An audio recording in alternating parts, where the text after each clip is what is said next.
So I am just about to go out on second walk of the day.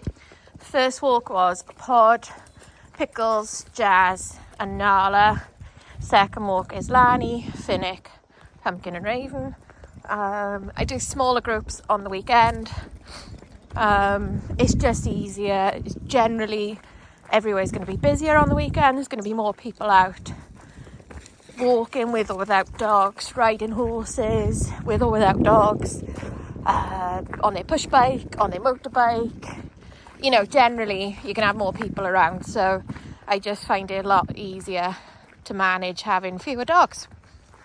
So I'm up the first hill and there's been some signs of sheep, so I know Lani's recall definitely is not strong enough for sheep. So in that situation, you kind of got two options of either you walk a different route, or you put the dog on lead, and obviously continue to work on getting a stronger recall. And continue to play with that. So it actually leads quite nicely to what I was going to talk about today. And that is, can you beg? Beg? Yeah. Beg. Good girl. And that's management strategies. So, 2 secs. Oh, there he is.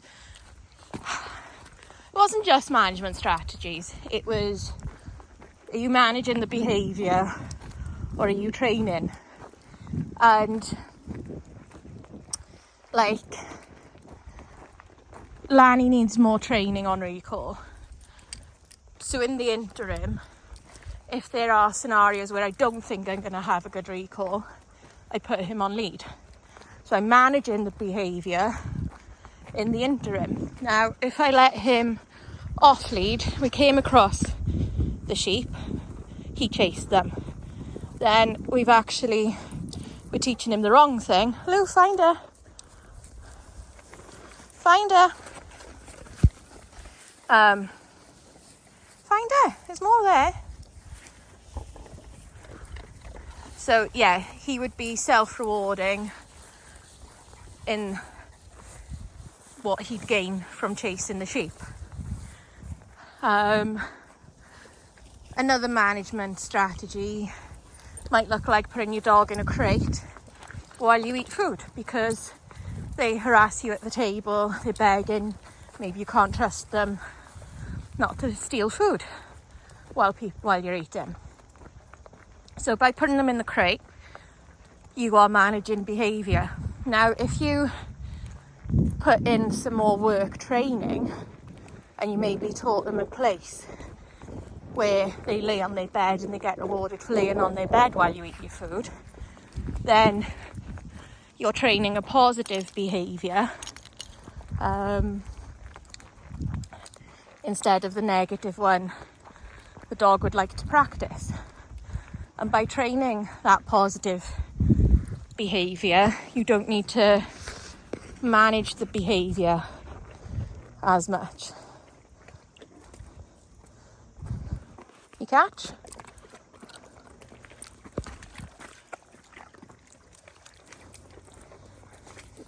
And I think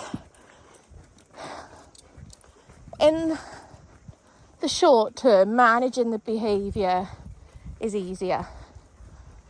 Training a new behaviour, a positive behaviour, while still preventing the old behaviour that you don't want to see, it's a lot harder.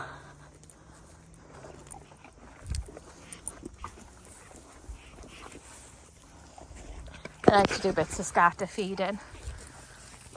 So again, this is a method of slowing the dogs down and giving them something to think about rather than run. And I don't need to keep recalling them because they've run too far, because they're local, they're close, because they're doing some scatter feeding. It also is calming their brain down and getting them to think, so that overall this picture is a lot slower and calmer, as you can see. So and I think there's 100% a place for both methods, but in the long term I do believe you are better off training behaviours you want rather than managing and preventing behaviours you don't want. And always practice is key, consistency is key, not allowing your dog to practice the wrong behaviours is always a big thing.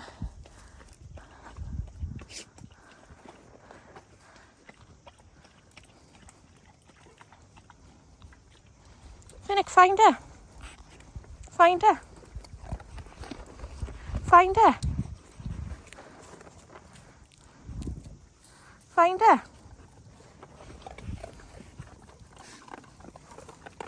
Find her.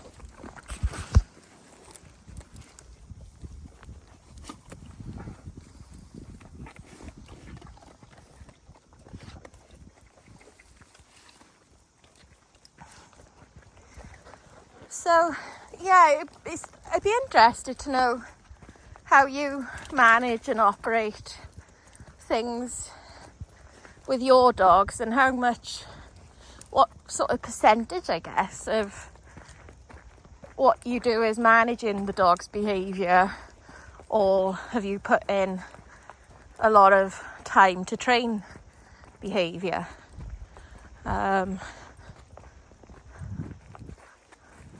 Yeah, it's just a musing of mine recently. I don't know, when you spend a lot of time walking, you end up musing over different things and thinking about different things.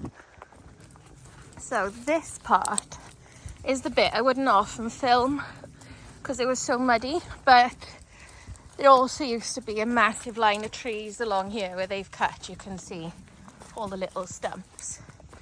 So they've really opened up this section. And I'm pretty sure they opened it up because we've had a lot of incidences where part of this thing was on fire because kids set fires, don't they? Usually when they're on school break. So they've made like big fire breaks everywhere up here now. And we haven't had a fire this summer. So that's been positive, but also it makes it easier to avoid the mud, and it makes it easier, like you can see up ahead of you. So this used to be, well, this little bit was like the middle part, so it'd be twisty turny and overgrown, so like you couldn't see far ahead of you, and then it was muddy as well, so it wasn't the best place to walk, if I'm honest. The dogs tend to love running through the trees, so that's usually their favourite.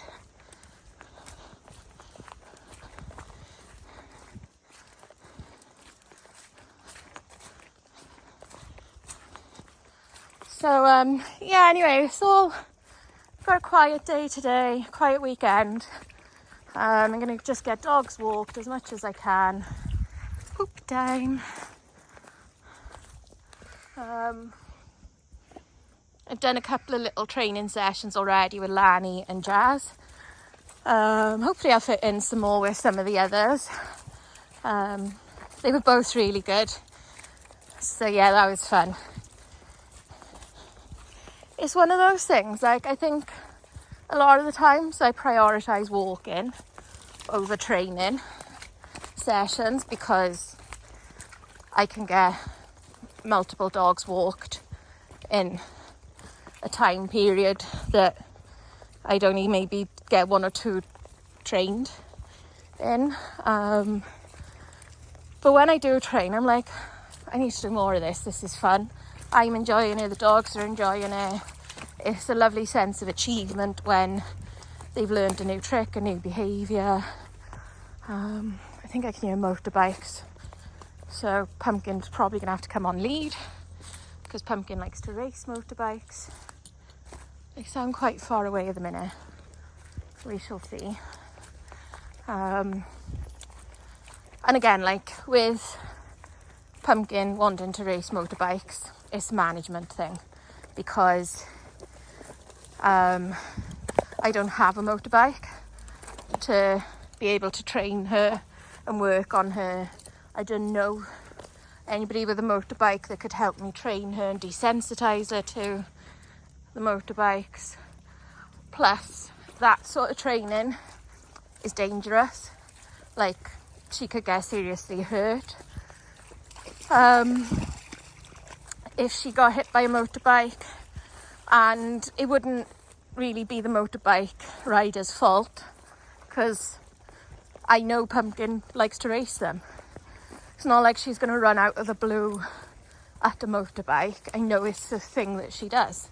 So it's management on my part to prevent anything happening. And also, if a motorbike rider fell off because they're swerving to avoid her, they could get hurt. So yeah, you just gotta manage behaviours as best you can in that instance. And to me, just put her on lead. She's got a good recall, so it's not like I gotta panic that there might be a motorbike there and keep her on. Like with a motorbike, they're loud. You're gonna know they're coming, which is different to a sheep. Sheep are quiet. You're gonna come round a corner and be like, oh crap, there's sheep there. So having spotted the signs of sheep, Mister is on a lead. He's still getting a walk. He's still getting enrichment. I've got a ball in my hoodie pouch, so when we get back within the farm's boundaries, I'll put him off lead, throw the ball a little bit, so he gets a nice run as well. But he's safe, sheep are safe. Pumpkin and Raven won't chase. Phoenix recall is a lot more reliable than Lanny's. Recall with Lanny has always been a weak spot for him, and there are times when it's a lot better and I'm really chuffed and I'm really proud of him, and then inevitably it slips again. So yeah, it's a little bit of life with Lanny. I think they've all got quirks, like Pumpkin wanting to race motorbikes. Lanny's quirk is recall, is a bit of a weak spot for him. Right, you don't all need to wee on the same place. So anyway, I am going to leave this here, and I shall see you all soon. Bye.